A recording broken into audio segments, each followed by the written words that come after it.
estudiar una... Tiene que separar porque la universidad ha puesto como condición 60 máximo, no más. No quiere más. No quiere que el salón se llene, o sea, quiere 60. Día de la noche. Ya él está matriculando. Ya me iba a ir a hacer una maestría en Derecho Procesal Penal. Han hecho De repente más adelante lo vamos a hacer. Han hecho una maestría en España.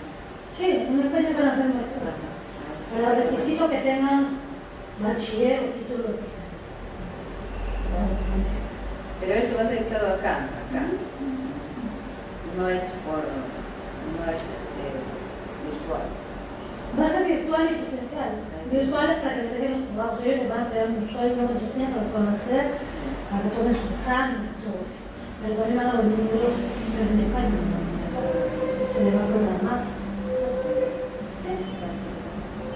El 26 de agosto. No está muy bien. Agosto a junio.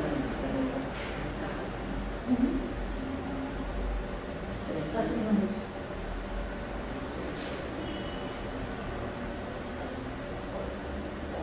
¿Cuánto es el costo?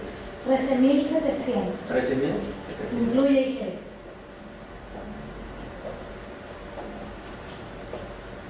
Contrataciones públicas, pero ¿qué? Bajo la legislación peruana. Legislación peruana. Obvio. Claro, tiene que ser con la legislación peruana. Como, claro, no te va a salir nada de la legislación de allá. Pues, obvio, tiene que ser con la legislación. Me va a venir también profesores peruanos.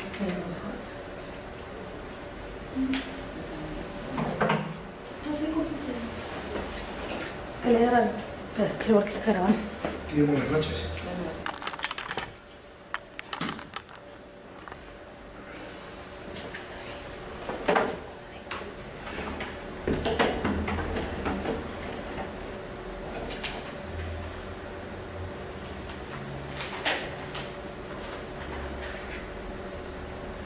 Bueno, este es el módulo 7, ¿no? Derecho tributario, que están siguiendo. He estado viendo el sílabus y los cursos que me estado llevando. Y he preparado una charla, pero es bien amplia, como han podido ver ustedes en el material, ¿no? O sea, porque el tema tributario no es un tema que va solo, ¿no? Sino que, empezando con el título preliminar, lo que tenemos que ver primero es derecho constitucional tributario. O sea, todos los principios que tienen que ver con el tema tributario están en la Constitución. Básicamente el marco regulatorio constitucional se centra en el artículo 74 de la Constitución, lo que normalmente se conoce como la Constitución Económica. El artículo 74 da las reglas de la generación de los tributos, cómo se cumple con los diferentes principios, ¿no? El principio de legalidad, primero la ley, luego el tributo. O sea, ahí sale el primer apotegma del derecho romano, que es nullum tributum sine lege previa, ¿no? Igual que en el derecho penal, nullum pena sine lege. En algunos casos el Estado, no el Estado, ¿no? Sino tendríamos que decir el gobernante de turno, el grupo que gobierna, transgrede la norma constitucional y generan tributos que son inconstitucionales. Estos tributos inconstitucionales, una vez que son promulgados, es un poco complicado hacerlos que los deroguen, ¿no? Entonces, los requisitos que es para la derogatoria de una norma por el Tribunal Constitucional, que están en la Constitución también, son muy amplios para cumplir. Por ejemplo, para poder presentar necesitamos mínimo 5.000 firmas. O si no, tendría que ser pues, cuerpos colegiados que generalmente están de una u otra forma coludidos con el gobierno de turno y no dicen nada, ¿no? En ese caso, por ejemplo, dentro del tema tributario del impuesto a la renta, tenemos el impuesto temporal a los activos netos, ¿no? Que ha ido cambiando de nombre hasta que llegó a este último, pero el Tribunal Constitucional lo ha declarado inconstitucional 2 veces. Entonces, la SUNAT, que es la que genera la norma tributaria, tal como lo señala el título preliminar, básicamente, ¿qué ha hecho? Ha ido cambiando de nombre, pero no ha cambiado el contexto en general. Entonces, el tema es el mismo, es expropiatorio y atenta contra la Constitución, porque otro de los principios es que ningún tributo debe tener efecto confiscatorio. En el tema confiscatorio o de pérdida de liquidez de las empresas, cuando se trata de estos tributos hay cierto malestar y cierta contradicción a la vez, ¿no? Por ejemplo, en el tema del sistema de pago de obligaciones tributarias conocido como SPOT, donde están las detracciones, las percepciones y las retenciones del impuesto general a las ventas o el impuesto a la venta del arroz pilado. Básicamente, aunque tenga crédito fiscal el contribuyente, le retienen o le detraen una parte incluyendo el valor del IGB. Entonces, definitivamente, cuando se han presentado las acciones de inconstitucionalidad iban en ese sentido. Pero el legislador, en este caso el Tribunal Constitucional, señala de que no es confiscatorio, porque definitivamente lo pueden utilizar o pueden pedir la devolución posterior.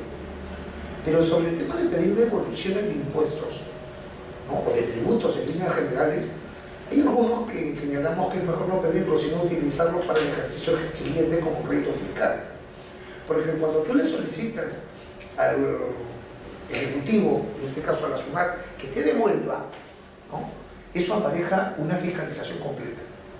Y una fiscalización completa muchas veces va a encontrar a las empresas o al contribuyente no muy ordenado, por decirlo menos. Entonces, las multas o las sanciones que le van a imponer implica tal vez un importe mayor del que podría recuperar como devolución. Entonces, es un poco complicado. En algunos casos hay empresas que se dedican especialmente a recuperar estos importes. Usted puede ir en el primer año, el segundo año, el tercer año, el cuarto año te cae. Entonces, cuando vienen a revisar o fiscalizar, revisan todo el periodo. Y si empiezan a detectar problemas, empiezan a pedir, hay un enriquecimiento sin causa, como lo veríamos en un tema penal, pero acá lo veríamos como un delito tributario, ¿no? Y aplicaría la ley penal tributaria. Y los intereses y las multas y la pérdida del crédito, la pérdida de la operación, se convierten pues en realidad en cifras impagables, que llevan muchas veces al cierre de las empresas, ¿no? Definitivamente tenemos una serie de problemas dentro del área tributaria y el tema constitucional tributario. O sea, para poder entender el tema desde el inicio, habría que revisar, como ven ustedes ahí, el título preliminar, ¿no? El título preliminar, con la última modificación de julio del año pasado, tiene 16 normas, ¿no? Dentro de estas normas que tenemos acá, básicamente es la base y la esencia del tema tributario. Entonces, cada una de estas va a estar íntimamente ligada a ciertas áreas del derecho que no necesariamente son tributarias. En el caso del contenido, básicamente es lo que estamos viendo, o sea, qué es lo que contiene, ¿no? El Código Tributario tiene un título preliminar y 4 libros. El primer libro se refiere básicamente a conceptos generales de derecho, pero aplicados al contexto tributario. Entonces, por ejemplo, si quisiéramos hablar del domicilio en el derecho tributario, tendríamos que recordar el domicilio en la Constitución, en el Código Civil, en el Procesal Civil, en la Ley del Procedimiento Administrativo General, ¿no? Para más o menos tener una idea básica y luego llegar a revisar cómo es el tema del domicilio en el tema tributario, ¿no? Y así las diferentes instituciones. La prescripción es diferente a cómo es en otras áreas del derecho. O sea, la prescripción no es única, sino que el derecho tributario tiene sus propias formas. Uno de los temas, por ejemplo, que generalmente se discute es el por qué, si el Código de Comercio, que todavía está vigente en esa parte, señala que los libros y registros contables, ¿no?, prescriben a los 5 años, y las normas civiles también señalan algo parecido, ¿no? Porque el Código... ¿No es aplicable supletoriamente el Código Civil en este caso? Es que por eso estamos, pues, ¿no? O sea, acá estamos en un tema que es especial, es derecho tributario. La norma tributaria se cumple primero y después el Código Civil. O sea, lo del Código Civil que tú conoces lo vas a utilizar para concordar, para tener una idea de cómo es. pero en el tema tributario aplica específicamente la norma tributaria. ¿Ya? Decía, en el campo del derecho tributario, entonces en el libro primero vamos a encontrar las instituciones, que ya las conocemos del derecho general o del derecho común, pero acá la vemos como instituciones del derecho tributario. La responsabilidad, por ejemplo, acá hay una responsabilidad solidaria.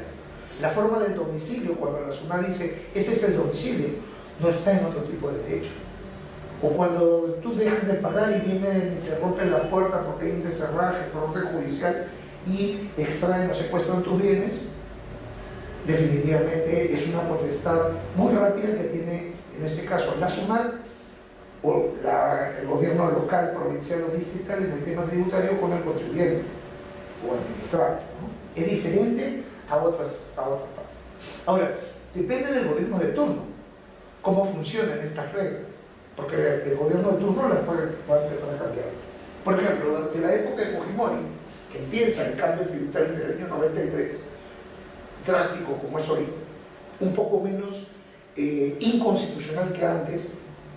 En esa época, por ejemplo, el ejecutor coactivo emitía una resolución que decía deserraje y secuestro de bienes, y no pedían ninguna orden judicial, ni apoyo de la fuerza pública, ni nada. Iban con su propia gente, rompían la casa, entraban y sacaban. Rompían la puerta de la oficina y sacaban. Se llevaban computadoras, discos duros con información, o sea, transgrediendo ciertas áreas del derecho constitucional.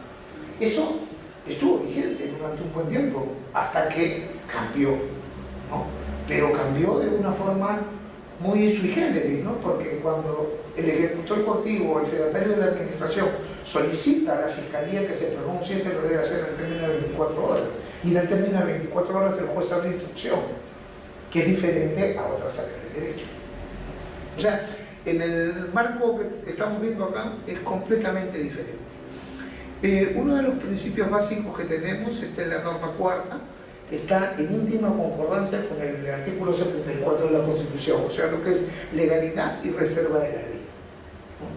En el caso de las normas de presupuesto y crédito suplementario, por ejemplo, la regla, igual que la Constitución, dice que el presupuesto no puede contener normas tributarias, ¿no? Para poder llenar las arcas fiscales, o sea, no es posible.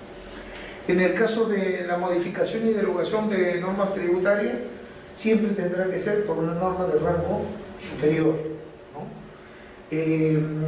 En el caso de las normas tributarias, por ejemplo, si ustedes revisan la base legal, la mayoría de ellas son decretos legislativos. O sea, cuando ha existido lo que es la delegación de facultades del Ejecutivo al Legislativo. ¿Es así o al revés? ¿Me están siguiendo? No. Al revés, pues. O sea, cuando el Legislativo le otorga facultades al Ejecutivo, este dicta normas tributarias. Esas normas tributarias no son leyes, sino son decretos legislativos. ¿Estamos? O sea, en el tema de las normas, en realidad hay bastante vulneración a lo que es la pirámide de Kelsen, ¿no? O sea, la jerarquía normativa que debe de existir. Uno de los ejemplos lo podríamos tener en el caso de los bonos de reconstrucción nacional que salieron en la época de la UNE, de su primer gobierno. O, inclusive, bueno, ahora ya no, porque hay resoluciones del Tribunal de San José de Costa Rica que obligan al Estado peruano a redimir los bonos de la reforma agraria. Los terrenos se pagan, ¿no? En el caso de los bonos de reconstrucción nacional, eso salió mediante ley congresal. Se discutieron en el Congreso y todos los que trabajábamos en esa época aportábamos. Si teníamos negocio, aportábamos. Pero esos bonos nunca se han redimido. Nunca salió una ley que diga esos bonos ya no tienen valor. Lo que han salido son normas administrativas del Ministerio de Economía, avisos, informes de la SUNAT, y hoy en día los dan por descontados, no sirven, no se pueden utilizar ni siquiera para pagos tributarios. Tal es así que los clubes de fútbol han empezado a utilizar esas herramientas. Y hoy en día el único que ha logrado tener una sentencia favorable es el Club Universitario de Deportes. Por eso no lo han embargado ni han repartido sus propiedades. ¿Por qué? Porque han actualizado esos bonos y se los han entregado al Estado mediante un proceso judicial en dación de pago. Y como el bono, una vez que lo actualizamos, estaba en el Sol es oro, pasó a Indy millón y de ahí a su nuevo Sol, definitivamente porque las cantidades son fabulosas. Además que se calcula el interés, y esos bonos tenían un valor de interés durante un periodo de tiempo, y como no fueron redimidos, a partir de esa fecha empieza a correr interés legal. Entonces, hay actualización de moneda y liquidación de intereses, ¿no? Legales. Entonces las cifras son astronómicas. Un bono de 1.000 soles puede llegar a costar pues, hoy día 20-30 millones, ¿no? O mucho más, dependiendo de la variable del cálculo que sea. Entonces, tú tienes un bono de eso, lo actualizas, se lo entregas a la SUNAT como parte de pago mediante un proceso judicial y dejas una cláusula en números apertos, cosa que podríamos incluir a otros beneficiarios que también hacen dación en pago, ¿no? Las demandas que son así, ¿no? De todo el argumento que tienen. Ahí es bien interesante ver ese tema, pero hay un conflicto.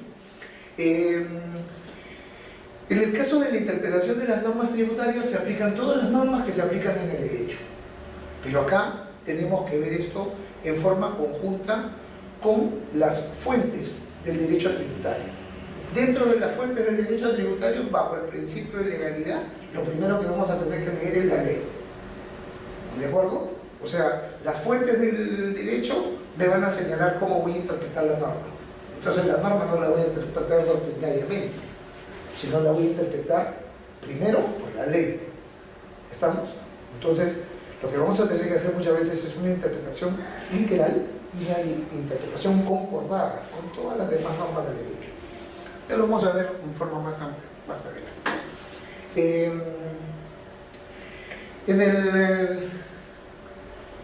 En el caso de del cómputo de los plazos, acá sí tenemos que tener un cuidado especial, ¿no?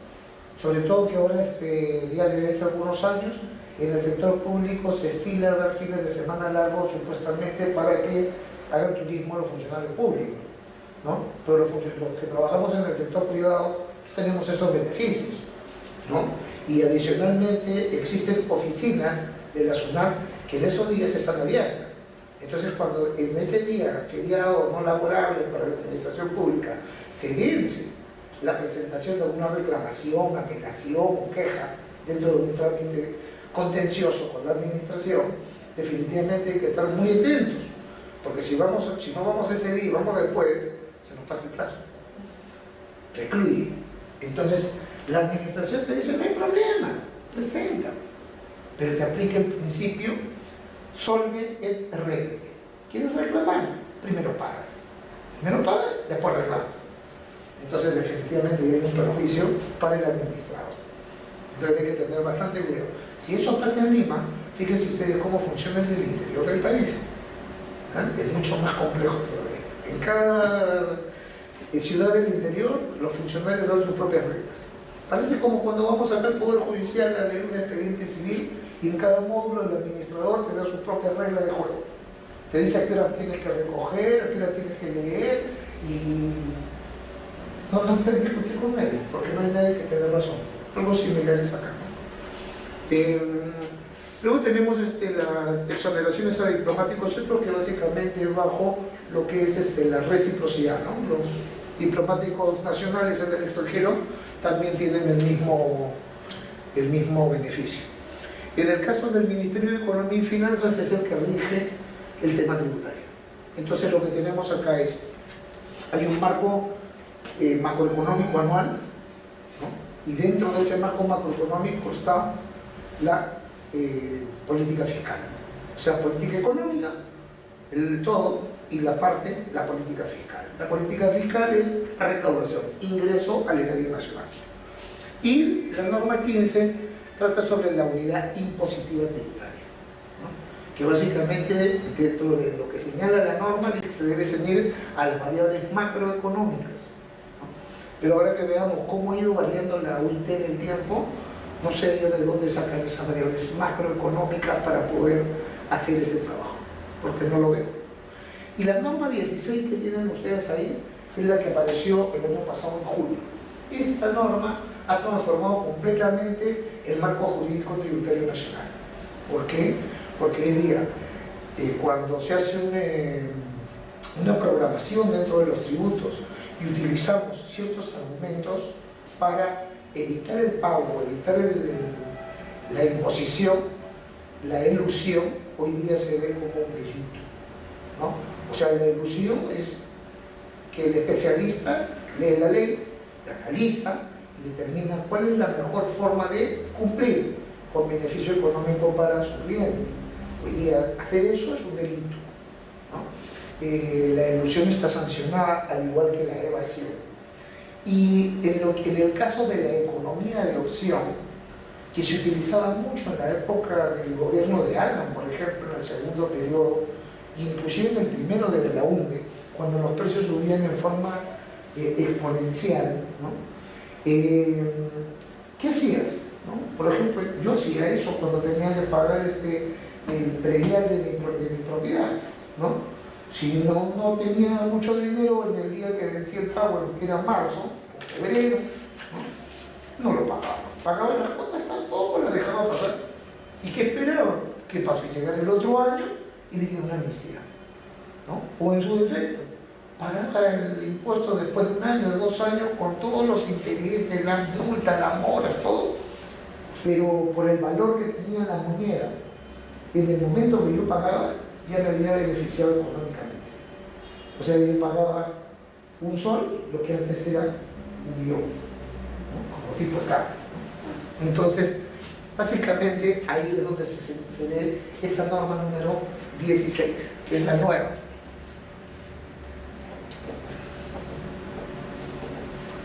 En el libro primero, como les señalaba hace un momento, tenemos las disposiciones generales, o sea, qué es lo que se debe entender del código, quién es el deudor tributario, el domicilio fiscal, fíjense ustedes que tiene 6 artículos, responsables y representantes del 16 al 24, o sea que es donde está prácticamente la mayor cantidad de instituciones de derecho. O sea, es la primera parte.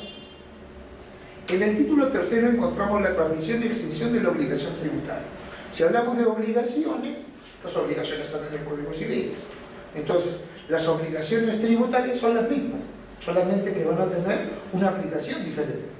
Pero básicamente son las mismas obligaciones de hacer, no hacer, de dar, consentir, ¿no? O no hacer una determinada acción.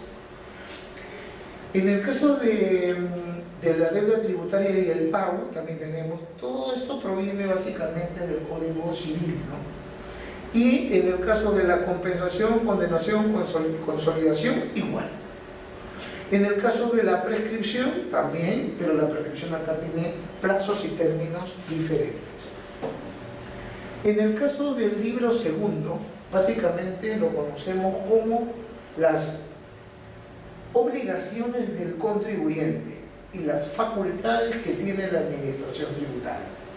Entonces, el título primero, que es órganos de la administración, que está del 50 al 54, así como el Tribunal Fiscal definido entre el 98 y el 102 del Código, yo considero que no están bien puestos acá, porque estas no son obligaciones, sino estos son temas procesales.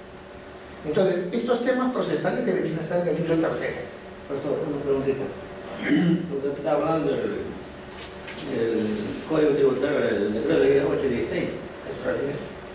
Bueno, ese es el último que salió, pero ahora tenemos un texto único ordenado. El decreto supremo 135. Así es. ¿Eso es? Claro, Ese es el texto único. Así es. A ese se refiere. Claro, ese es el Código Tributario. 135, ¿no? Sí, ese es el último texto único ordenado que hay, con todas las modificaciones, ampliaciones que hay, ¿no? El 99. Sí, pero no hay un nuevo texto único ordenado. Ese es el de vigente. O sea, usted tiene acceso al SPIC. ¿Tiene acceso al SPIC? ¿Sabe lo que es el SPIC? ¿Cómo? El SPIC, el Sistema de Informática Jurídica del Ministerio de Justicia. Ajá. SPIC. ¿Tiene acceso usted? Ahí usted baja cualquier dispositivo legal, ¿no? Vigente, y le van a salir todas las modificaciones en el tiempo. Y va a ver usted cuántas veces han cambiado los artículos, cuántas veces han cambiado las normas del título preliminar y cuál ha ido siendo el sentido. Y ese sentido va a ir variando de acuerdo al tinte político del gobernante que gane las elecciones. Claro, ahora con este gobierno actual no es muy coherente la acción con lo que se prometió, ¿no? Entonces vemos que el tema tributario se mantiene ajustando más al que menos tiene y no ajustando al que más tiene. Ya vamos a ver por qué. Entonces decíamos, estos dos deberían estar en la parte procesal, que es el libro tercero. Dentro de las facultades, ¿no?, que tiene la administración, la primera es la recaudación, o sea, obtener ingresos para las arcas fiscales. El segundo, determinar. ¿Qué cosa es determinar? Determinar es liquidar el impuesto. Pero esa es una facultad o un derecho que tiene también el contribuyente. Entonces, yo presento mi declaración, yo determiné el impuesto, pero la administración tiene la facultad de volver a determinar, a ver qué has liquidado tú, cruzar la información y determinar si es coherente o no. Si no es coherente, viene la fiscalización. Entonces ahí llega la cartita, ¿no?, que te presentan a los auditores y te dicen en cuánto tiempo te van a ir a fiscalizar el año 2010. Y tienes que tener todos estos documentos y preparar toda esta información para la revisión. Ahí se van a cumplir todos los temas que son obligaciones del contribuyente. Tener RUC, tener sus libros al día, legalizados, no llevar doble juego de libros, etcétera, etcétera, ¿no? Todas las obligaciones las van a verificar. Y la facultad sancionadora. Y la facultad sancionadora acá básicamente es administrativa. La cuestión está en que la sanción puede ser pecuniaria, multa, puede ser de cierre temporal de establecimientos, de comiso de bienes y diferentes formas que tiene la administración de poder sancionar al contribuyente. Inclusive dentro de las sanciones encontramos también las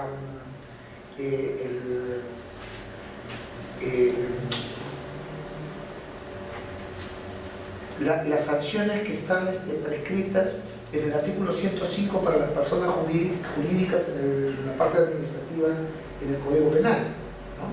O sea, lo que es la disolución, la liquidación, la intervención en recaudación, ¿no?, que sea diferentes formas de sanciones. Las obligaciones de la administración tributaria, fíjense ustedes que solamente son 4 artículos. Y dentro de las obligaciones encontramos que la administración debe tratar bien al contribuyente, le debe informar, le debe tratar de hacer la vida más fácil. Pero eso al final, después leyendo las normas tributarias vemos que es al revés. O sea que prácticamente parece que la administración se pudiera pensar cómo hacerte errar para multarte. Entonces ahí viene la discusión que hay en los últimos tiempos, ¿no? ¿Cuánto es lo que recauda realmente la administración por la fiscalización? ¿Realmente recauda por omisión, por delito tributario o por fraude? ¿O lo que está recaudando es por multas? Te equivocaste en hacer una boleta, ya te multaron. Te equivocaste en un libro de que se te pasó a legalizarlo en fecha, ya perdiste el crédito fiscal. ¿Estamos? Entonces, ¿qué cosa es lo que busca la administración? Si no tiene una buena educación al contribuyente. Entonces acá estamos en dos cosas. ¿Está cumpliendo realmente la administración tributaria con sus obligaciones? ¿O solamente está tratando de hacer que el administrador se equivoque para sancionarlo? Entonces las funciones son por multas, por errores y muchas veces por falta de conocimiento. En los derechos de los administrados también vean ustedes que acá los circunscriben de una forma muy corta, y las obligaciones de los terceros, ¿no? Las obligaciones de los terceros tenemos al representante legal, ¿no? El representante legal puede responder por una persona jurídica de la administración tributaria directamente por responsabilidad solidaria. También tenemos la responsabilidad de terceros mediante lo que es la retención, ¿no? Ejemplo, ustedes trabajan para mí, están en mi planilla y yo les retengo, pero yo no deposito. ¿Estamos? Entonces ahí hay un tercero dentro de la obligación, no en la empresa, sino se va a convertir en el representante legal, ¿no? En el caso del IGB, que es lo mismo, se percibe un tipo de tributo y yo tengo la obligación de entregarlo. No estoy directamente ahí, pero voy a tener que cumplir. Profesor, una duda. Yo hice un trabajo con un amigo que es contador, que es ingeniero. Lo que usted dice un peritaje cuantificando derecho laboral. El hombre, el perito, me entregó una boleta. Hicimos 20 peritajes. Y justo de la retención. ¿Pero boleta por qué? Por recibo de honorarios profesionales. No, por honorario. Entonces no es boleta. Los comprobantes de pago. Recibo. No. Es que en tributación tú tienes que ver exactamente cuáles son los comprobantes de pago, ¿no? Entonces tenemos como comprobantes de pago los básicos, los más simples, los que más conocemos, ¿no? Tienes la factura y la boleta de venta. No te vayas a confundir con boleta de pago, porque la boleta de pago es la que se vende el comprobante con el que se pagan las remuneraciones. Recibo de honorario, ¿no? Por eso seguimos, ¿no? Tenemos los dos principales, factura y boleta. Ambos pueden ser emitidos en diferentes formas. Pueden ser en forma preimpresa. Los imprimo en la imprenta, que me dice la SUNAT. Te estoy explicando para que me sigan la corriente, ¿ya? Entonces, tienes la factura y la boleta, pueden ser impresos de esta forma. Preimpreso, con una autorización previa en una imprenta que esté autorizada por la SUNAT. Claro. Esa es la que normalmente tenemos en un talonario. ¿De acuerdo? Luego tenemos facturas y boletas virtuales, ¿no? Y tenemos lo que son los tickets. Tickets boleta, tickets factura, que normalmente emiten los centros comerciales. Y los grifos, ¿no? Entonces tendríamos tres formas de comprobantes. Los más importantes, que es lo que más manejamos, ¿no? Luego tenemos lo que vendría a ser el recibo de honorarios profesionales, así se llama, no es recibo, no es recibo de honorarios, no, recibo de honorarios profesionales. Tanto en ese caso, solamente, tanto. En ese caso, lo que hablamos es de renta de cuarta categoría. La boleta y la factura se entregan por rentas de tercera categoría, que es diferente. Entonces, cuando tú generas renta de cuarta categoría como trabajador independiente, entonces si el que tú le has prestado el servicio es agente de retención, este agente te va a retener el 10%, ¿no? Pero si tú le das un servicio a una persona que no es agente de retención, no te va a poder retener. Entonces tú vas a tener que hacer el pago a cuenta. Tú vas al Banco de la Nación o a la entidad que quieras y haces el pago tú de ese 10% porque no te han retenido. Pero solamente para los trabajos independientes. ¿Está claro? Hay otro comprobante de pago también que es interesante recordarlo, ¿no? Que es la liquidación de compra. La liquidación de compra es un comprobante de pago que no estaba en el reglamento del año 93, sino que apareció posteriormente debido a los mismos conflictos que existen en el país cuando se trasladan los bienes, ¿no? Se transfieren. Entonces, mucha gente sale de Lima y cuando compra algo en provincia se encuentra con que no hay RUC, ¿no? Y el que vende no tiene a veces ni DNI, ¿no? Entonces, esta liquidación de compra apareció justamente para que el comprador la emita, ¿no? Y el que la cancela es el vendedor. Pero el único requisito que tiene ahí es que debe tener DNI, ¿no? Entonces, ¿qué haces con eso? Están legalizando compras para personas que no están dentro del sistema. Es bien simple entenderlo. En el caso, por ejemplo, de la venta de carbón en Lima. Hace años no se vendía el carbón como se vende ahora embolsado, sino te lo traían a granel y te lo vendían sin ningún comprobante en una carbonería. Hoy en día ya casi eso ha desaparecido. Entonces tú vas a un DIF o un autoservicio y compras tu bolsa de carbón. Pero esa bolsa de carbón alguien la trajo del norte, ¿no? Y le embolsó acá. Pero al que le compran el algarrobo para carbón en Chiclayo, en Piura, etc., son agricultores que no tienen RUT. Entonces, ¿qué hacían estas empresas? Pues cargaban los camiones, llegaban a Lima, los embolsaban y los vendían. Y ponían ahí cuánto les había costado todo el flete, la mercadería, el embolsado y todo.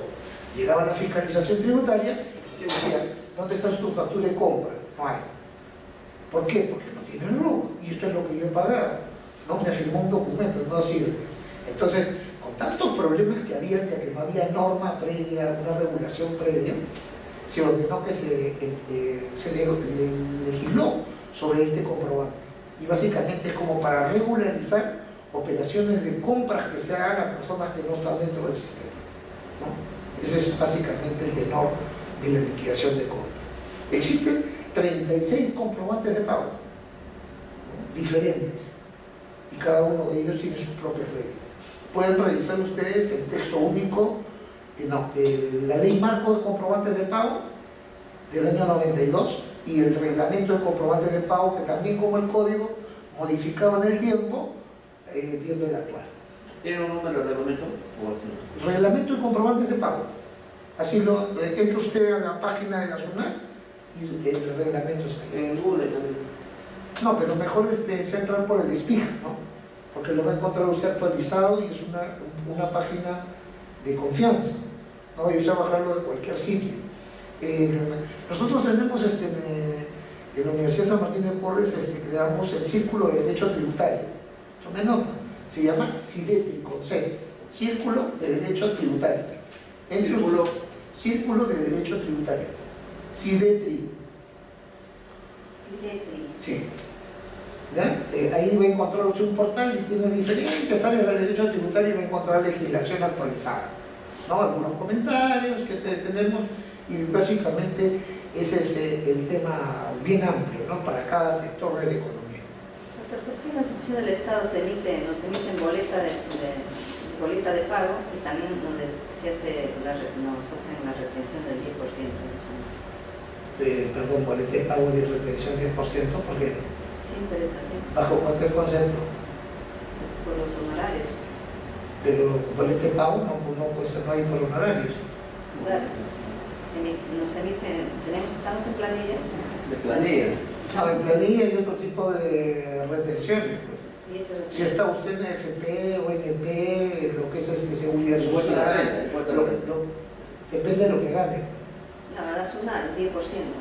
No puede ser. Sí, Es sí, imposible, sí. pues. Emitimos recibos de honorarios. No, entonces si usted emite recibo de honorarios, no está en planilla. Sí. Nos dan la boleta. Discúlpeme usted. Nos dan la boleta y emitimos el recibo de honorarios. No puede ser. Y nos descuentan el 10%. No puede ser. Nos descuentan la AFP, entonces el 13%. 13% más el 10%, Mónica. 23%. Mire, Eso nos descuenta otro tipo. Sí, de boleta de pago, ¿no? Nos dan la boleta de pago y emitimos los servicios. Yo digo, ¿pero por A mí qué? me descuentan, puede darme un 15%, un 20%, Pero depende de lo que gane. ¿Cuánto gana usted? Si no es indiscreción. 4.500. 4.500 no le pueden descontar tanto, porque en todo caso, mire, son 4.500 soles, ¿no? Lo vamos a anualizar. Y además, usted percibe los sueldos al año por gratificaciones. Pero si trabaja usted en el sector público, esas gratificaciones no llegan a ser un sueldo. ¿Estamos? O sea, depende ya del nivel o del contrato o de la condición que tenga. Pero en el Estado no le pagan pues, un sueldo completo, excepto que esté usted trabajando pues, en una de las instituciones que tiene Corona, ¿no? Contraloría, PWU, SDR, ¿no? Los SUNAT, INDECOP. Pero a mí me descuentan el impuesto a la renta. Bueno, pues o sea, si le descuentan, Algo de 1.000 soles, creo. no puede ser. Sí, de toda la empresa del Estado descuenta. Pues, perdón, si les están descontando algo que no corresponde, ustedes deben reclamar. Si usted no reclama, definitivamente que le están engañando, porque la ley es clara. En el caso de lo que quieren ustedes revisar, creo que he puesto ahí unos dispositivos legales en el CD que traje. Lo que tendríamos que ver es impuesto a la renta. ¿no? Y el impuesto a la renta tiene categorías. En el caso de la renta de cuarta categoría, es básicamente para trabajo independiente, aunque en el caso los obligan a entregar este recibo de honorarios, pero no están en planilla. Bueno, estamos en planilla en CAS y recibe de horarios. Pero si lo retienen así, entonces es una forma pues diferente a lo que señala, depende. Por eso, si está usted emitiendo recibo de honorarios, no es planilla. O sea, esa es la antigua mixtura que te hizo el chino, pues la renta de cuarta quinta, que ese es un híbrido, no existe. Yo no puedo ser dependiente e independiente a la vez para una misma persona. Hay limitaciones en la misma ley del impuesto a la renta. Señala que usted, si por decir, yo soy trabajador con sueldo, en planilla, mensual, ¿no? Tengo un jefe a nivel jerárquico, estoy subordinado a, tengo que ir con uniforme, tengo que cumplir las reglas, el reglamento, el horario. Ahí me van a pagar con boleta de pago. Si yo hago un contrato, como lo que tengo acá, por ejemplo, yo he contratado de venir a las 6:30 y me voy a las 9:30 después de dedicar el curso. ¿Estamos? Yo vengo solamente en ese horario y ahí terminando el horario yo me voy, no tengo ninguna relación por nada de lo que pase después, ni antes tampoco. Mi obligación acá es solamente venir y cumplir con el dictado del curso. Ese es un trabajo independiente y yo emito recibo de honorarios profesionales. Ahí me van a retener el 10%. Pero si es por boleta, existen otro tipo de descuentos, ¿no? Tiene usted ONP o AFP, tiene usted seguro social, ¿no? O sea, lo que es seguridad social en salud, ¿no? Tiene usted todos los conceptos que ha habido y por haber que están dentro de su institución, porque tienen fondos, tienen cooperativa, fondo mutual, etcétera, etcétera, aportes al CAFAE, ¿no? Todo lo que tienen en el sector público aparece en una boleta de descuento. Pero si usted sobrepasa la cantidad permitida de acuerdo a ley, que es año por año cambio, el año pasado era aproximadamente 36.500 soles al año.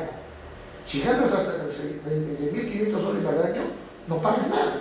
Y no te ¿Cuánto? nada. ¿37? Claro. 37.000. Era lo que teníamos el año pasado, 37.000. Teníamos 10 UIT. Aproximadamente. Entonces, incluso el año 2011-12 yo me estaba exonerando, o sea, prácticamente me iba a y decía, me exoneraba. Me daban el boleto y yo me exoneraba. Y me veía una multa de la SUNAT, me llamaron. ¿cómo que se multa? ¿Por qué? Una multa por no pagar mis impuestos. No, no puede ser. ¿Y por qué? Pero ¿usted cuánto gana mensual? Y a 7.100. Ah, que usted sí pasa pues el límite. Entonces usted sí le tiene que retener. Son 16 A sueldos. usted le pagan no, es que depende. Pues. ¿Cuánto? ¿14 sueldos? 16. Normal. 12. 12 de dos notificaciones. De mí No tiene de notificación. 16. 16 por 4, 48. Pasa, pues, entonces, pero lo que le van a retener es un cálculo anual, no puede llegar a ser 1.000, pues. 1.000 mensual, mucho. No le van a descontar. Descontándole eso, pues, prácticamente se están apropiando de parte de su sueldo, o sea, parte de su remuneración. Eso sería confirmado. Me da tu correo, yo le mando para la consulta, le piden todo como trabajador. Definitivamente que ahora todos los trabajadores en el Estado no tienen el mismo tipo de contrato. Y en el Estado, por eso está en discusión esta ley ahora, porque quieren uniformizar de una vez. Porque, por ejemplo, usted con profesión, usted también tiene un sueldo que no se ajusta a lo que es su expectativa. Pero viene una secretaria y gana 12.000. ¿No? O sea. Sí, hay una variable. Entonces, esas variables, gracias, deberían, ¿podrías apagar un ratito esto para poder trabajar con la pizarra? No, solamente que no parezca nada. No lo apague. No, el proyector lo pongo, no. Y después se vuelve a prender y funciona igual. Ya. Entonces, tenemos así ya, lo que es renta. Renta. Tenemos primera, Datos concretos, ¿no? segunda, tercera, Ya. cuarta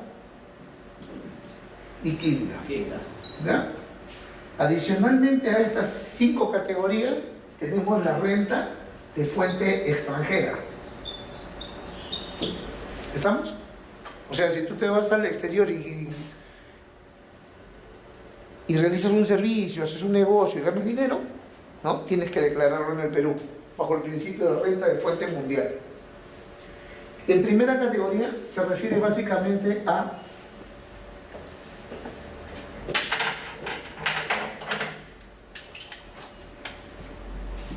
arrendamiento, subarrendamiento o cesión gratuita de bienes muebles o bienes inmuebles. ¿Verdad? Esa es la primera categoría. ¿Cuánto? ¿Qué porcentaje? ¿Cuánto? Los porcentajes varían de acuerdo a las modificaciones que haya. Hace algunos años teníamos el 12% de la renta bruta, ¿no? Actualmente es el 5% de la renta bruta. ¿Ha bajado? Ha disminuido, pero hay un mayor control, ¿no? En el caso de la segunda categoría, básicamente tenemos acá lo que es inversiones de capital. Dentro de las inversiones de capital tenemos negocios, ¿no? Yo invierto en un negocio, si es una sociedad me van a entregar acciones y por esas acciones, si tiene utilidad en la empresa, voy a obtener dividendos. Dividendos. ¿Estamos? ¿Qué más podría hacer? Depositar a plazo fijo, fondos mutuos y voy a ganar intereses, ¿no? Por ejemplo, tenemos el contrato de mutuo. En el Código Civil el contrato de mutuo es definido como mutuo con interés y mutuo sin interés. En el derecho tributario, en el impuesto a la renta, todo préstamo de dinero, todo mutuo, se cobra interés. Y ese interés genera renta. Entonces, por si acaso no vayan a pensar que siempre el Código Civil rima con el derecho tributario. Nos da ciertas luces, pero hay que ver el tema específico. ¿Qué porcentaje está ahí? Igual que en el primero, ¿no? Baja básicamente 5, 6.25 y 4.1, es variable, ¿no? Todo lo que es renta lo pueden encontrar ustedes en la cartilla de instrucciones del impuesto a la renta que sale cada año, o leyendo la ley del impuesto a la renta y el reglamento. ¿Verdad? En el caso de la tercera categoría, muchos dicen que es la renta empresarial. Mentira, no es cierto, porque la tercera categoría se refiere básicamente a negocio, industria, servicios, pero que se hacen básicamente dentro de una compra-venta o transformación de bienes. Dentro de la tercera categoría tenemos regímenes, y tenemos el régimen general, el régimen especial del impuesto a la renta y el régimen único simplificado. Cada uno de ellos tiene su propio tratamiento. 10%. Cada uno tiene su propio tratamiento, o sea, no es idéntico para todos. En el caso del régimen general se paga el 30%. En el caso del RE se paga 2% de las ventas. Y en el caso del régimen único simplificado hay una tabla. Si llegas hasta, no pasas de 5.000, 20 soles mensuales. Si pasas a 10.000 y así sucesivamente va variando. O sea, en el caso del RUF es variable. Hay una tasa fija, ¿no? No tiene un porcentaje, son tasas fijas de acuerdo a una tabla que se publica anualmente y va de acuerdo al valor de la UIT, ¿no? En el caso de la cuarta categoría es trabajo. Pero en este caso tenemos trabajo independiente. ¿Estamos? Entonces, cuando hay trabajo independiente en la cuarta categoría, ¿no? ¿Qué cosa emitimos nosotros acá? Recibo de honorarios profesionales. Y tenemos dos cosas. Si el que